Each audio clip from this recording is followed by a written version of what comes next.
Good morning. Excellency, Minister Hamed Rashid, Minister of Finance and Economic Development of the Federal Democratic Republic of Ethiopia, my dear friend, Commissioner for Economic Affairs of the African Union, Anthony Mothai Maroping, distinguished Ambassador of Lao PDR and also Chairman of the Group of Landlocked Developing Countries, Mr. Salumsai Komasit, and my dear colleague, Gyan Chandra Acharya, UN Under-Secretary General and also High Representative for Least Developed, Landlocked and Small Island Countries. And welcome again to Addis. It's becoming your home. I'm delighted to welcome you all to the headquarters of ECA and also to this important African regional review meeting of the Almaty Program of Action.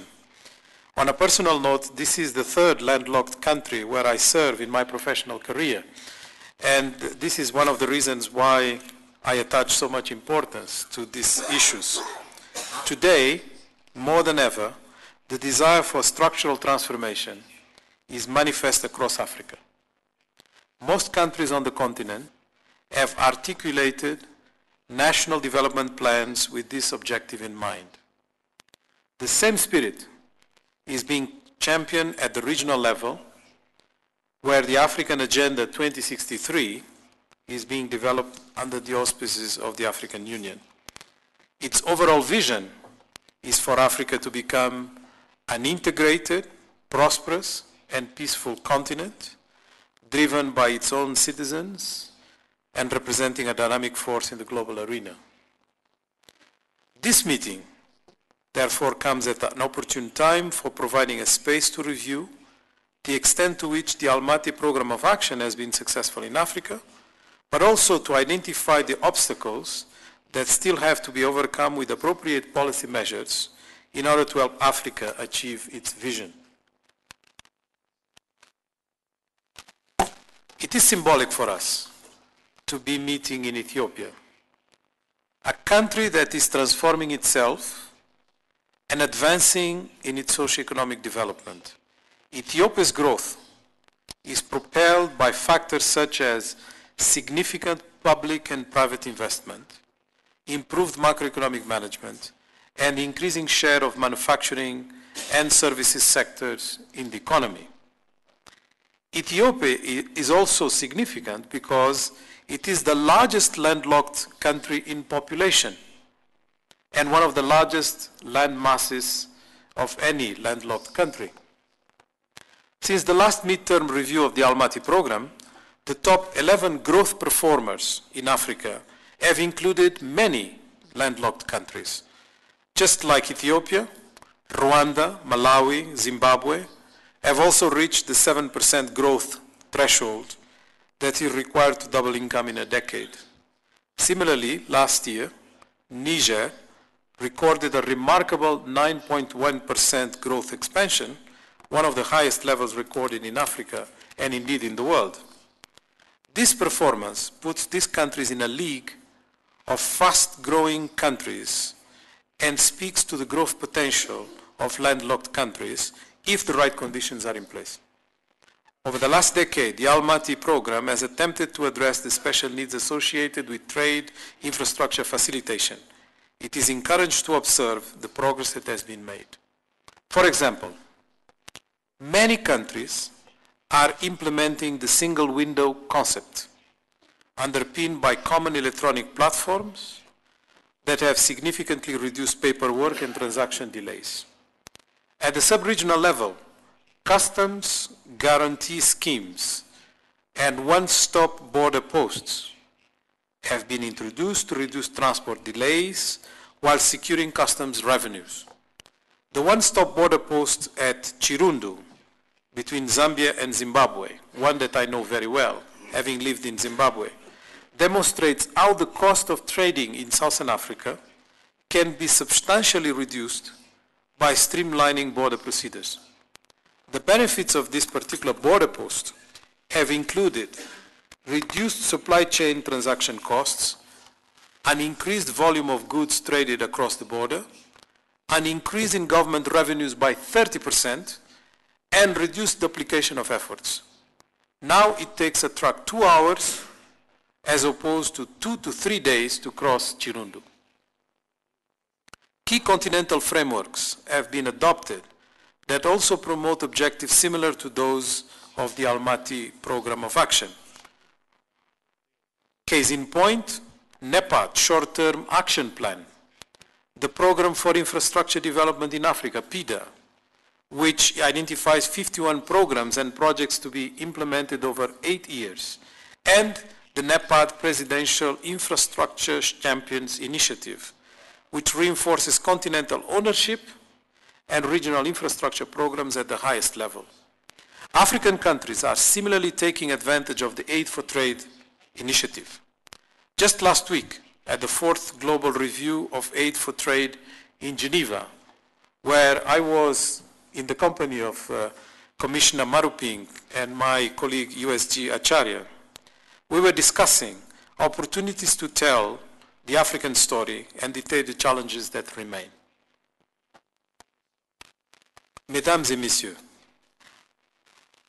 malgré les progrès réalisés, davantage d'investissements en faveur des infrastructures sont encore nécessaires. Il est toujours possible d'améliorer la qualité des infrastructures et de faciliter les échanges le long des corridors de transport régionaux, notamment ceux qui relient les pays africains sans littoral à la mer. D'après les données empiriques relevées, le déficit d'infrastructures de l'Afrique abaisse de 2 points de pourcentage chaque année la croissance économique par habitant et réduit la productivité des entreprises de quelque 40%.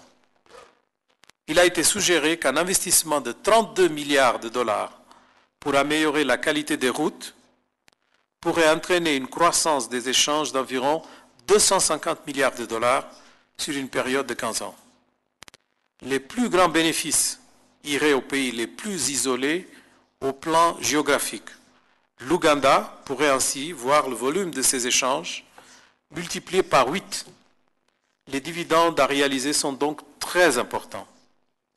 On trouve encore sur le continent certains coûts de transport qui sont les plus élevés au monde et la qualité du réseau de transport est médiocre pour ce qui est des termes de rapidité de livraison, ce qui risque de dissuader les investisseurs.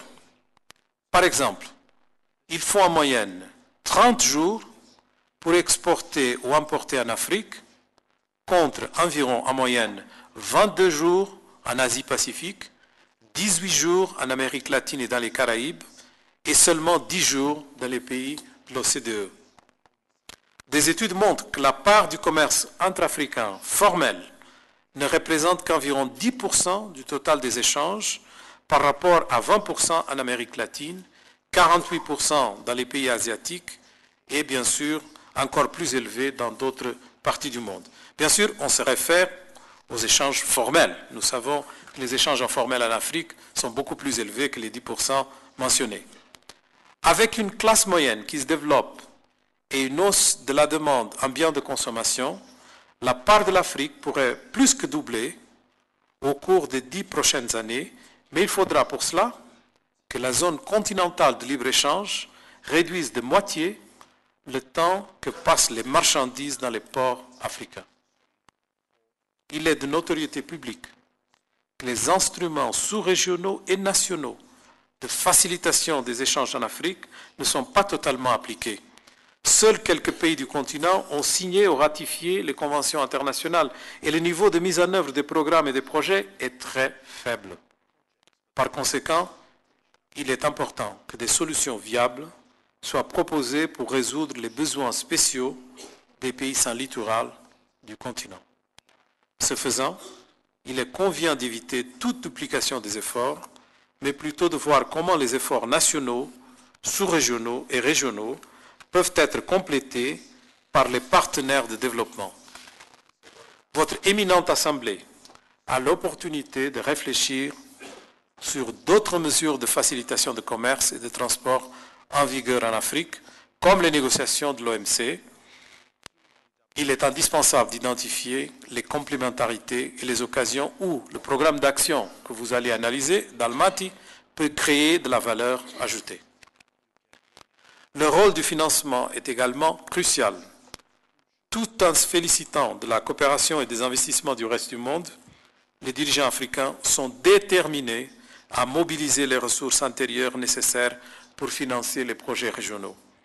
Il faudra bien sûr la participation active de nombreux intervenants, y compris du secteur privé.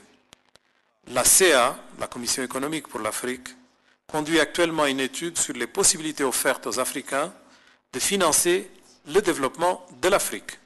Elle sera présentée aux chefs d'État et de gouvernement du NEPAD en janvier prochain. Nous avons la possibilité, grâce à cette réunion, de faire fond sur les résultats obtenus jusqu'à présent et de les inscrire dans la durée. Les pays enclavés d'Afrique ont aussi des opportunités considérables de prospérer et de se transformer en se dotant de liaisons terrestres. Permettez-moi de conclure en vous souhaitant de tenir des délibérations fructueuses et en vous assurant de l'engagement continu de la CA de contribuer à répondre aux besoins particuliers de vos pays. Je vous remercie.